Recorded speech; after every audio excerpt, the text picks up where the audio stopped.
Imagine this scene.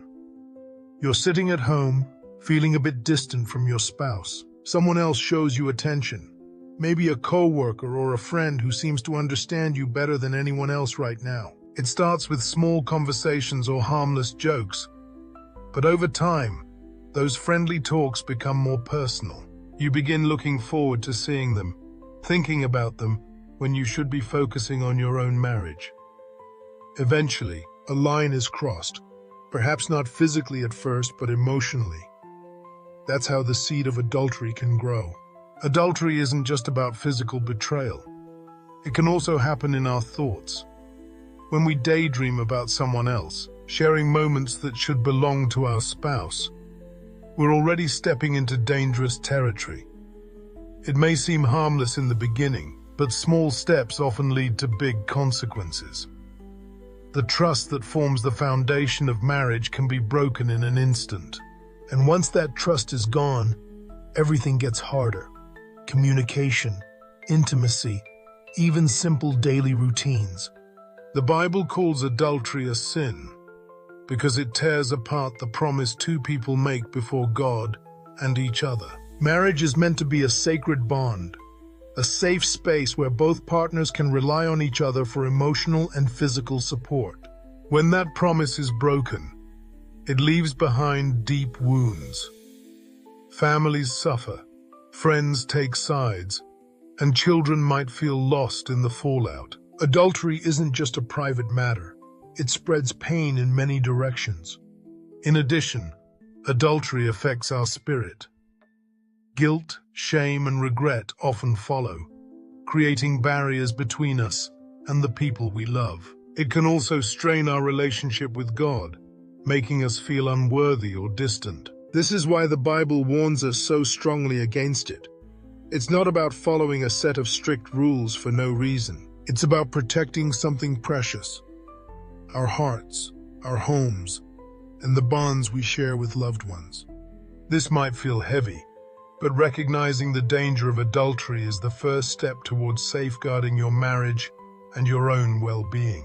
By understanding how easily the line can be crossed, we can learn to spot the signs, guard our thoughts, and value the commitment we've made.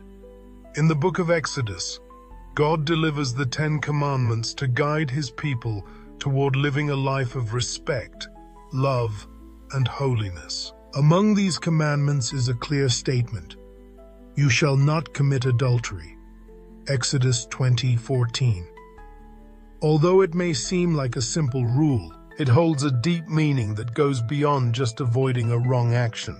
God gave this commandment because He cares about the foundation of our relationships, especially the sacred bond of marriage. Marriage, according to the Bible, isn't just a piece of paper or a social agreement.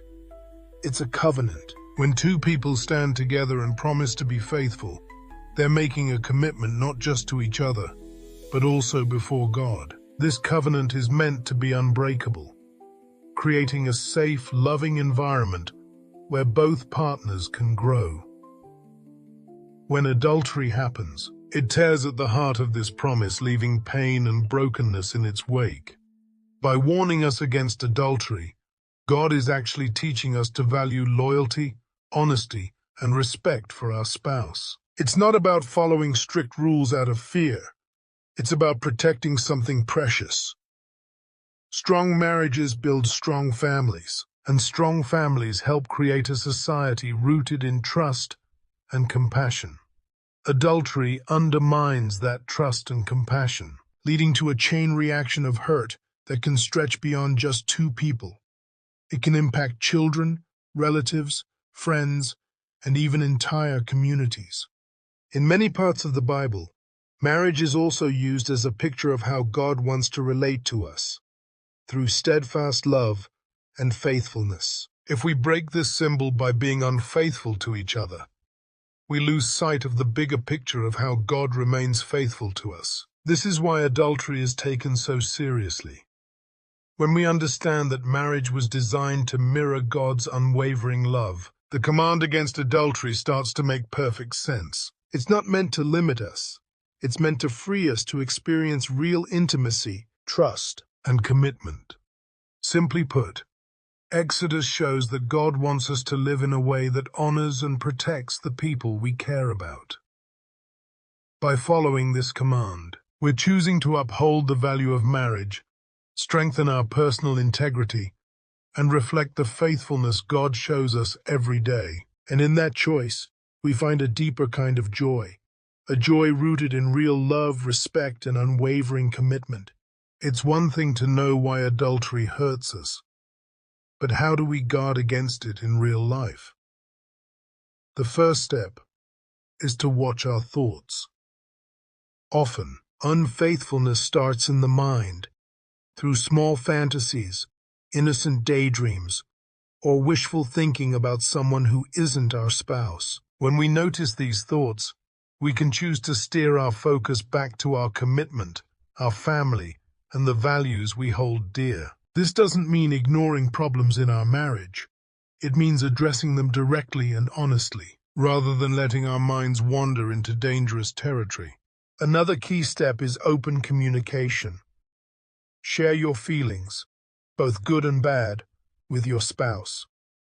If you feel neglected, misunderstood, or lonely, talk about it. If you find yourself attracted to someone else, recognize it before it turns into a secret. Sometimes simply speaking the truth can lessen its power over us. Bottling up emotions or frustrations can create space for temptation to grow. By keeping the lines of communication open, you and your spouse can support each other through challenges, making your bond stronger. Accountability also plays a big role. Sometimes we need someone we trust, a close friend, mentor, or counselor, to keep us on track. Be honest with this person about what you're going through. They can provide a listening ear, give advice, or simply remind you of the promises you've made. Adultery often thrives in secrecy, so breaking the silence is a powerful step in avoiding it. Finally, never forget that growth is possible, no matter where you are in your journey. If you've already made mistakes, forgiveness and healing are still available. Recognize your errors, seek help, and lean on God's grace to transform your heart. By turning away from unfaithful thoughts and actions, you not only protect your marriage, but you also grow closer to the person God created you to be. In doing so, you'll find that true love, respect, and loyalty become the guiding forces in your life, leading you toward a relationship filled with trust, joy, and lasting commitment. Thank you for joining us on this journey through timeless stories and powerful lessons. The story doesn't end here. There's always more to explore. If this story inspired you, don't forget to like this video, subscribe to BibleTales, and hit the notification bell so you never miss a story. Let's share these lessons with the world. Leave a comment below to tell us what this story meant to you, and share it with someone who needs to hear it today. See you next time on BibleTales, the stories that shape the world, told like never before.